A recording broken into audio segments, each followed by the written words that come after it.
The Influencer's Edge is brought to you by the Rapid Sales Accelerator. If you're ready to skyrocket your sales by 30% or more in just 90 days, then you need to claim your free training right now. You'll learn 4 words that will compel your prospects to trust you like they were children within the first 3 to 5 minutes of any conversation across any platform and any medium. You'll learn how to give your prospects objection amnesia, to crush objections like, I need to talk to my spouse, or I need more time to think it over, or it's too expensive. If you'd like to claim your free training now, go to www.paulrossbook.com. Do it before your competition does it now. Welcome to the Influencer's Edge. This is the place where you come to get the latest breakthroughs, cutting-edge insights, tools, and techniques to leapfrog over the pack in sales, persuasion, and influence. Be sure you visit our website at www.theinfluencersedge.com. And while you're there, subscribe to us via your favorite network. Now sit back, tune in, and enjoy today's episode. Welcome to the Influencers. See, we don't rehearse this. Welcome. There's no edits. Welcome to the Influencer's Edge.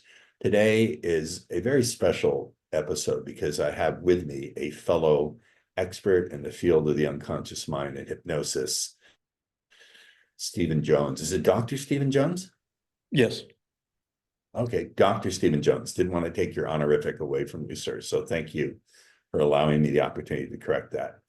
Thank you for coming on here. I know you're also a lover of and an expert in neuro-linguistic programming. And we're going to be talking about one of the most powerful patterns in the bag of tricks, the arsenal, the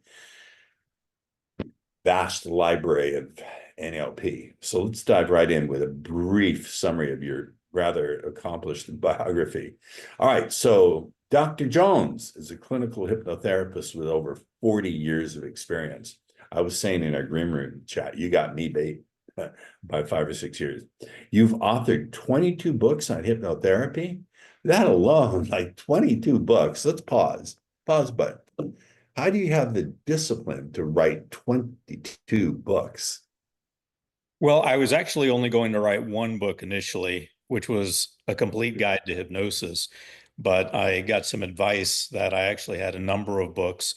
So I wrote basic and advanced hypnotherapy, how to, and then I took the scripts books that I had, just hypnosis scripts, and broke them into different books, and the inductions and deepenings and broke them into different books. Then the business aspect of marketing yourself, I broke that off into a book. So from one came many. Do you go into trance when you write? Because I find I'm most effective as a teacher and a speaker and a writer that I myself go into trance. I definitely do. I'm very easy to hypnotize. I think that's why I gravitated toward that. Me too. And what would you say to the proposition that everyone is walking around in a trance, whether they know it or not? Yeah, I mean, if you get scientific about it, the Harvard and Stanford scale of susceptibility, as they say, everyone is on that scale somewhere. And we always say as hypnotists that you're going in and out of hypnosis all day long. So I'd say that a good majority of the day, most people being hypnotizable are going into hypnosis because they are doing things usually that don't require their full focus, so they can drift into that state. And give me your feedback on this idea, if you will, that beliefs can, in and of themselves, create what one of my mentors called a pathological trance. As an example, if someone thinks they're ugly and they ask, how do I look in this outfit? And you say, you look beautiful, they're just not going to believe you. What's your take on how beliefs can create trances for us? I think a lot of the research shows, going back to the Harvard and Stanford research from the late 50s, early 60s, a lot of it shows that beliefs don't really correlate very strongly with whether you go into hypnosis or not, but a lot of early childhood stuff does. Cool. All right, let's keep whizzing through your biography.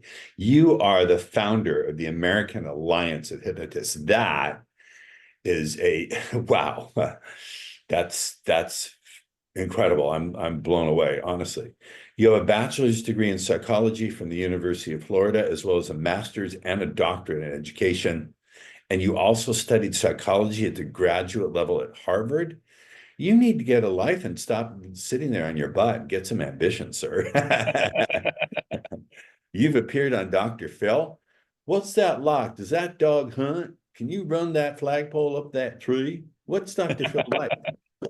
Oh, he's great. I mean, he's just like you see him on TV. I got to talk to him a little informally off set, and he's just a good, down-to-earth person who genuinely wants to help people.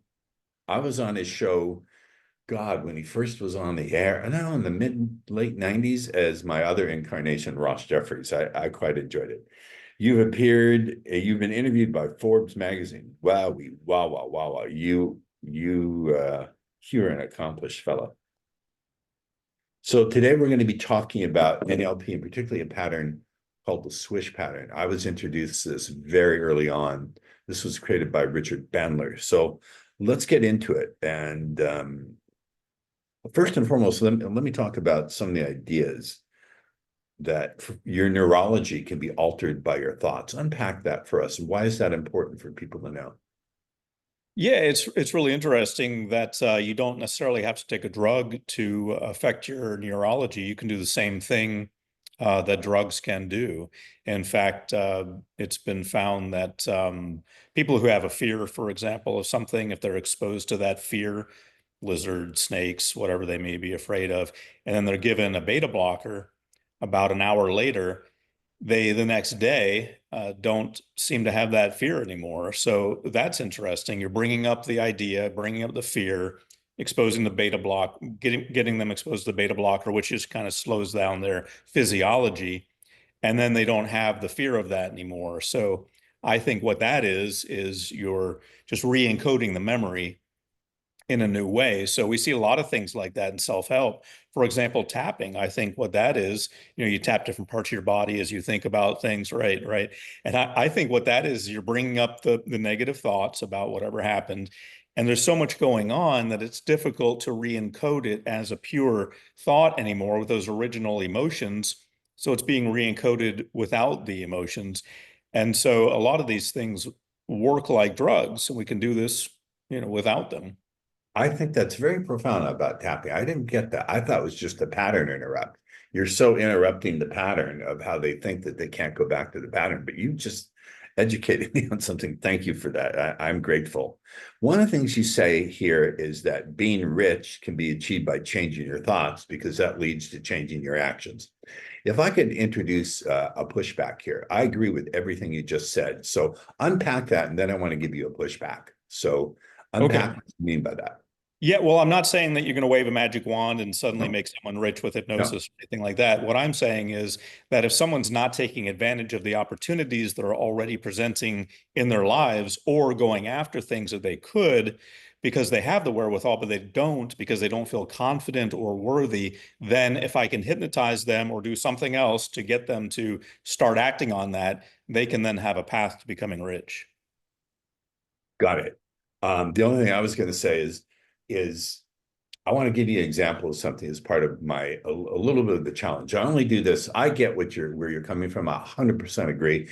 I know part of my job is to anticipate the questions that my audience is going to ask and to bring them up because my audience can't ask them, obviously. Just as an example, when the people who created Netflix went to Blockbuster to sell it, they were desperate. They were going under. They said, we'll sell it for $50 million because that's how far we are in the hole. They went to the people at the board of directors at Blockbuster and they offered to sell it, and they got laughed out of the room saying, no one's going to do this. People want to rent videos. So that was a case of having bad judgment, of not being able to make a good decision. So what role do you think making the ability to make good decisions plays in getting rich? And can we help that through hypnosis? I think it's all about decisions. I think you take two people, for example, who, one person used to be a millionaire, now they're not. One person never was and doesn't know how to do it. And you set them in the same environment with the same abilities or same access to everything. The one who was rich will become rich again. So it's all about acting on things and doing things and taking advantage of things and moving forward with the proper decisions. Cool, cool bacon. All right. So let's talk about the swish pattern and the basic idea. We can talk about what it is, but what is the basic theory behind it of how it works and why it works? And let's first tell people what it is, and then let's get into how it works, the theory behind it works and how it works. Okay. It was developed by, as you mentioned, it was developed by Richard Bandler. And it was the first introduction I had to it was a book that he wrote in 1985, Using Your Brain for a Change, which is a play on words like he would often do with his books. And yeah, and you just create a link between two different things. Thought A, the action that you don't want to do anymore, for example. And then when you think that thought, you immediately have thought B, which is the idea of being rich. So you're just creating an association between those two things. So when I get in that state and I think, the sad thoughts, I'll never be rich, then I immediately think the other thing, which is I can see myself as being rich. Cool. So talk about the actual pattern itself. I'm well familiar with it, but it's really wonderful. Thank you for being a magician and pulling us not only showing us what it is on stage, but unpacking how it works. Yeah, sure. Well, there are 7 steps the way I do it. And so first of all, you want to imagine the goal that you want to have, the outcome that you'd like to have, which in this case, we're talking about being rich or being successful, however people define success, which is different for everyone. Think about that. And in this case, the idea would be just being rich without context or behavior. And I get that concept from Steve Andreas, who, of course, used to be a large proponent for NLP and has done quite a bit of work in that. And he and his wife, Connie. But the idea is you don't want to tie it to a context. So you're thinking about just being wealthy, context free, so that when you become it or when you see it, when you gravitate toward it, you're gravitating toward all parts of it. The idea being that you don't really know exactly what it's going to look like. So you think about that. You've got that as one thing. Thank you. Pause for a minute. That's gold. Sure.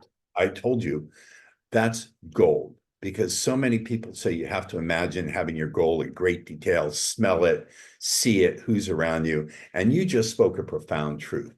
You spoke a profound truth, and this is worth the entire, I want to, the interview obviously will continue.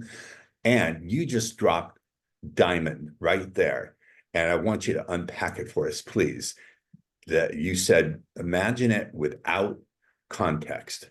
Please explain that and why that is so profoundly powerful, why it's necessary. Yeah, it's often overlooked. I wouldn't know it myself if it hadn't been for Steve Andreas, but the idea is that you don't want to make it specific. A lot of people will think of themselves on a yacht, for example, or in a nice house or on a beach, or just something kind of cliche, which to them means being rich. But as they move through the journey and become rich, what they may find is what a lot of us have found, which is that you don't really necessarily want things that are showy and extravagant per se, but it can be for anyone more of a personal thing where you don't really know what you're going to buy until you become rich, and then you go ahead and buy something. Right. So you don't want to narrow it ahead of time to, unless I have the yacht, I'm not rich. Unless I have that particular house with that view, I'm not rich. And so it also becomes a harder goal if you're focusing on this one thing, which you may, as you move forward, find it difficult. Well, I talked to this realtor and didn't find that house with that view, so guess I'm not on the rich path. It just sort of confuses things and ultimately limits things. So what would that look like? It's would the person see an image of themselves glowing or wearing a certain type of clothes? How unpack it further so we can get it into the realm of people being able to get really in touch with it, to use it. I'm being too overly kinesthetic here. You understand Yeah, what I'm saying? well, that's good because I was going to go in a modality as well. I think it's really just a matter of feeling it, whatever that means for the individual. Just the idea of sitting with it and feeling it internally. I'm rich. Everything's okay. It feels good to be rich. Maybe just imagine yourself being rich and how you would feel about that. That's my takeaway from it. And that's what I have people do, and it seems to work well. I agree. If there's not the kinesthetic feeling aspect attached to it, it's just a fantasy. And I think the Mm. brain, and ultimately, I'm just going to give you my prejudice, the spirit doesn't get it. Mhm. Just doesn't. Okay, so tell us how the process of switching images, and let's go through the steps. So step one, what's the ultimate goal, the exercise you're describing? Step Yep. Step one is you figure out that you want to be rich, and you think about that context free by taking Steve Andreas's advice. Step two is to see yourself as poor currently. And so when you do that one, that's quite the opposite, because there are things that need to change that are being done by the person, ways the person's being that need to change. So that can be tied to something specific, such as sitting on the couch watching TV or watching cartoons or playing video games when they should be working on building an empire, building themselves up or creating something amazing in their lives. So that's step two, facing the reality of seeing oneself as being poor and seeing themselves in that situation. This is really good because what we're doing here is we're going from the specific in step two, and then we're going to go to the general. We're going to the general and using. I think what you're saying is we're making distinctions between the current state, which is specific, and then the state where we're going to go, which is generalized. And I think this is, having done NLP for so long, this is something that people miss in the step, and why the pattern does not work as it's cracked up to be, unless you do it your way. So brilliant on your part. Again, you've dropped a diamond. I told you you'd be dropping gold. You're dropping diamonds, sir. So thank you for that. Thank you, Paul. I appreciate that. No, it's true. I wouldn't tell you if I didn't really think it. So tell us about step three. Once you have the concept of being poor and being rich, and you have a specific being poor and a vague being rich, but a feeling and a target, the idea is to imagine the rich you, and you can set this up any way you want, as you know, in three-dimensional space. But the way I like to do it is you imagine the rich you, imagine what you can see is sort of like a Zoom screen. And so the rich you is on the bottom and small and black and white. The idea is it's diminished, the rich you.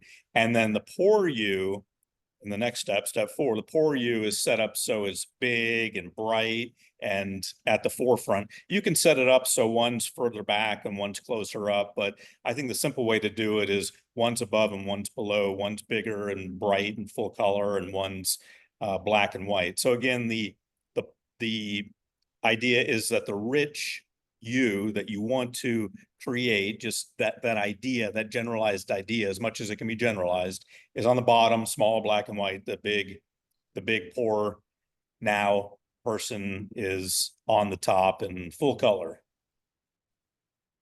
Right. And I think this is not just limited, folks, to being rich. If you want to go from being shy to being bold and joyfully courageous, it works for that too. There's many different areas and contexts of life in which this works. Really, really good. Yeah, Okay. I use it for creativity, motivation with clients, all kinds of things. As you know, it's really unlimited. By the way, since you are such a profoundly powerful hypnotist, you could do this by inducing a formal trance and giving metaphors and stories and suggestions. But I think this is so quick and efficient that it renders I'm just asking you, as one hypnotist to another, is that why you use it? Because it is so quick and you don't have to induce a formal trance? Definitely. A lot of times I'll use something like this right before or right after. Sometimes even with a hypnosis session, just having them in trance may add a little oomph to it. But yeah, I like it because it's quick, it's easy, it makes sense, it's fast acting. I'm also, this just occurred to me, you're stimulating my imagination here. So thank you for that. I am thinking maybe you would need to use this along with the trance if that person is coming to you with a lot of trauma around the idea of being rich, generational trauma because they came from a family that's poor and that family was poor and that family was poor. So maybe you would have to use hypnosis to remove those or address those traumas before you did a swish. What's your feedback on that? I always do because I'm a hypnotherapist and I use NLP as one of the tools in my tool belt. So Right. my typical procedure will be first session is working on confidence. No matter what they come to me for, I've got to work on confidence. That's where we get into a lot of those things about I don't deserve it, poor family, and so forth. Next session, we're getting closer to the target. So usually about the third session, if I'm going to use something like the swish, because we're working on something where I think it would work well, that's usually when I'll use it. But I agree that addressing those other things hypnotherapeutically is actually a part of the whole process. Yeah, I think life is inherently traumatic, either chronically or acutely or both. And it's both subtly so, as the Buddhists would say. I'm not a Buddhist per se, but fantastic. This is awesome possum. All right. So you have to do this. Why is it important to do this really quickly? When you change the images, why not just do them slowly? What's the importance of speed in doing this? Well, my take on that is that the importance of, and we haven't quite talked about that yet. So eventually, what you'll do is you'll switch them so one becomes bigger and brighter, and another one becomes smaller. The idea is when I think of this, poor me, I then think of this rich me, and it creates that association. Cool. I'm thinking something that Bandler used to say in his seminars all the time. He used to say, your brain works faster than you think, which is a very good ambiguity that always got a laugh out of me. And so why is it important to take a break between these repetitions? Well, that's a common theme throughout NLP to just kind of break the state, as we of course say. You know all this, but I know. as we both know that you know that, but I appreciate you asking for the audience. Yep, to you're taking a break to kind of, it's like having when you're having sushi, you take a little break with the ginger, cleanse the palate before the next thing. So here, what we're doing is we're creating distinct episodes of this thing happening. We want it to happen and then have a chance to reset, because what we do between them, so just to take people through the whole thing, we kind of jumped ahead a little bit, but you're I'm having sorry. the poor you and then the rich you, and then you say swish and the rich you becomes big in the front of your face, poor you becomes small and down here, and then you want to reset. So you have to have time to reset between the two. And I believe that opportunity, taking a break, is potentially, this is my theory, an opportunity for encoding into the brain, encoding the information, and then we're just packing it on, or stacking, as we would say in NLP. You're also, I would think on a neurological level, you're creating neuroplasticity through taking that break. I agree with that. And also, let me ask you this, and this is a technical term that the audience is not going to get, but you know what? This is as much about me satisfying my curiosity as my audience. So pardon me, audience. Speaking to you as one hypnotist to another, isn't this a way of fractionating the person? For those of you who don't know the term, it's a technical hypnosis term, but fractionation is a process where you put someone in trance and then you bring them back out and then you put them back in, and each time the unconscious mind can respond more profoundly and better. Is this sort of a kind of fractionation when you take a break? I had actually never thought of it that way, but that's potentially perfectly valid. Absolutely. And fractionation is often used in, for example, making someone pain-free if they're learning how to control the pain before surgery. You want that trance to be just as deep as possible. So fractionation tends to create a deeper, stronger trance. So I would say that's certainly a strong possibility. This is really great. You and I can talk shop forever. Okay. And then to really wire this into the brain, how many repetitions is required? I remember Bandler teaching five. Five was his magic number. How many is required?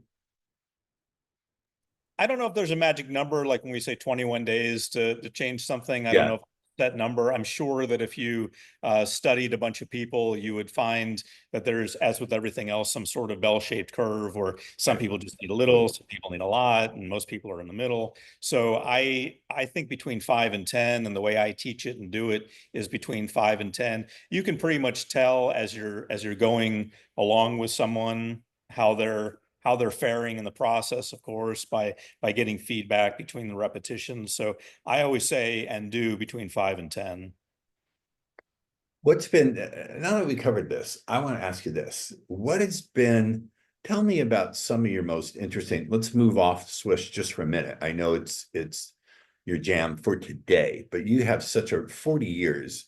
I know you've seen some interesting stuff. Can you tell us about at least one or two of the cases that really, really surprised you, where you got an outcome that was different or beyond what you thought you were going to get, or any of the experiences I know you must have hypnotized 10,000 or more people. Any stand out in your mind? A couple do. Number one would be Tom Mankiewicz, the writer of Superman the movie. He came to me when I had my office in Beverly Hills, 90210, and I was in the Roxbury Medical Building, so I had a lot of celebrities coming to I me. know where it is. My sister lives 5 blocks from there. Oh, okay, cool. Yeah, I got a few friends still there. My friend Paul is a dentist still in that building. So yeah, that's a good location. And I also had a Yellow Pages ad. It was like the year 2000, so Yellow Yellow Pages. Pages were still being used. So the celebrities would look me up and come on out to Beverly Hills and get hypnotized. So Tom Mankiewicz, the writer of Superman the movie, came to me, and he had been smoking for 45 years. So I thought, oh, here's a tough one. Someone's been smoking for 45 years. And his doctor made him come to me. He didn't really want to. So I thought, wow, this is going to be a tough one. But he stopped after a few sessions. I did a few sessions protocol. As I mentioned, I start with confidence, then work from there. So we did around 5 sessions, and he stopped. And he was done smoking. So I was surprised by that. Another one is a lady who came to me when I lived in Savannah, Georgia, when I was going through graduate school. She had gained about 180 pounds over her ideal weight. So it's not that she was 180, she was 180 over what the medical folks recommend. So Wow. she had to lose the weight. Yep. And she was on the verge of suicide. Her mom came with her, sat through the sessions. And I didn't hear from her for about a year or so afterwards, and maybe even 2 years. And I finally it must have been about 2 years later, I got a letter from her saying she was losing the weight that she wanted to lose. She had found the man of her dreams, which in her dreams was a 6'2" architect. That's what she had envisioned as her. Wow, how cool is that? Wow, that's really cool. I'm gonna circle back to that when you're done with your answer. Yeah, that was pretty much it. I was first of all surprised that she was even alive, because she was suicidal. Her mom said this is her last stop before she kills herself. So I thought, oh boy, got a lot of weight on my shoulders. And Yeah. I didn't hear from her for a couple of years. So I thought, oh, that didn't go well. And then I finally got this handwritten letter from her. Her name's Jen. She wrote me a handwritten letter telling me all this stuff about how she had had success. She was losing the weight. She had found the man of her dreams. I think she had a kid and a kid on the way, and it had all changed. So I was really impressed, not with myself, but with the power of hypnosis to really make a profound difference in people's lives. Okay, this is not my wheelhouse. It's not your wheelhouse either, but I gotta know, because you're a brilliant dude. And I know I don't know, but I would put some money on it that you've thought about this. how the hell does that work that specifically she found a 6'2" architect? Like Yeah, that that is exact height. Yeah. not that. Hold on just a minute, because on the one hand, how do you have any speculation how that mechanism worked? I don't know, but I've got another one for you. If we can figure Do it. this one out, maybe Hit it'll it. figure that one out too. A lot of times when I work with clients, they come in with the exact thing that I'm going through that particular week. Obviously, that wasn't one of them, but a lot of times when I'm working on something in my life, a client or two will come in who's working on that exact same thing at that exact same time. And so I've never understood that one either. So I've got no answers for you, but if you figure it out, maybe we can unravel the whole thing. You know what? Speaking to you as a hypnotist and a healer who's experienced some interesting stuff, I can tell you, I've seen some things that I cannot explain, and it's really jarred my old materialistic A causes B causes C view of the world because of what's come from that. I'm going to ask you, I have to ask you this one. I have to, and I mean no. I know this is getting into weird territory. Have you ever had anyone come to you claiming they've been abducted by aliens or anything goofy like Oh yeah. that? Oh yeah, way beyond that. Yeah, I had someone when I had my office in Beverly Hills. Some lady came to me. Now she had two or three kids of her own, but she said that she had been abducted by aliens and impregnated by aliens several times. Now she had physical kids, so I asked her, "Where are the alien kids?" I never even saw her physical kids, but it kind of made sense. She had given birth to physical kids, so where are the alien kids? She couldn't answer that. Obviously, there's something going on in her mind. I don't actually think that that happened, but yeah, she was convinced that the aliens had captured her and impregnated her with their alien uh, impregnation, and then she had. It kind of fell apart at that point, like how. What was her, so what did she want you to do, to wipe out those memories or bring them to the surface? What did I she don't want? remember exactly. This must have been around the year 2002 or so. So this is 22 years ago, but it seems like she wanted to remember the details of it, and then be freed from the stress of thinking about it, something along those lines. Sounds like some relationships I've had. I would like some amnesia for those. All Sounds like right. they weren't alien relations. One and the same in my life. Dr. Jones, thank you. You've been amazing. Is there anything you'd like to add before I ask how my viewers can stay in touch with you and stay in the conversation with you? I can't think of anything except for some advice. I think of the musical group America, and they sang a song about the Wizard of Oz. They said Oz never did give nothing to the Tin Man that he didn't already have. And my takeaway from that is hypnosis, NLP, etc., doesn't give you anything that you don't already have. We already have that power, that amazing ability within us. Sometimes we just need to be reminded of it. Yes, I think we evoke. What we do is evoke and sometimes provoke the unconscious to bring forth the resources that the client already has. That's my, speaking for me, that's my joy, is to point out to the clients, wait, that's a resource that you thought was a liability. How can my listeners and viewers and audience stay in the conversation with you? Well, they can go to my website. I actually have a free gift for Tell your us. viewers. Cool. It's at stevegjones.com. That's my website. And if you go to stevegjones.com/recipe, I have a recipe for what I called scrambled memories. That's another NLP technique, as you know, that takes negative memories and scrambles the idea so it's not as painful and you can be relieved from them. So it's just a PDF they can download and look at and use. So it's stevegjones.com/recipe. We will put that, my producer Tracy will put that in the show notes. Not show notes, excuse me. I've been up since 5 a.m. and it is now 3 in the It's the cat. afternoon. I apologize. Show notes, show notes. That's okay. Tracy, make sure that you don't edit that, because we never edit the podcast. It's raw and genuine and provocative and vulnerable. Dr. Jones, thank you for being on the show. Stay with me, because I want to have a green room chat with you. You've been extra fascinating. And we'll see you next time on the Influencer's Edge. Keep your mind open and keep on going. The Influencer's Edge is brought to you by the Rapid Sales Accelerator. If you're ready to skyrocket your sales by 30% or more in just 90 days, then you need to claim your free training right now. You'll learn 4 words that will compel your prospects to trust you like they were children within the first 3 to 5 minutes of any conversation across any platform and any medium.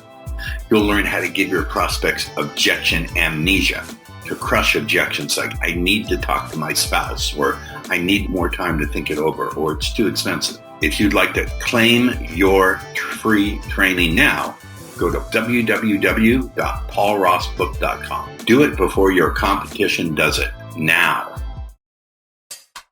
Thank you for tuning in to the Influencer's Edge, where you get the latest breakthroughs, cutting-edge insights, tools, and techniques so you can leapfrog over the pack in sales, influence, and persuasion.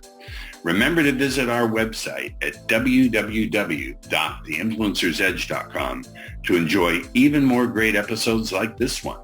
We look forward to seeing you again on the Influencer's Edge Show.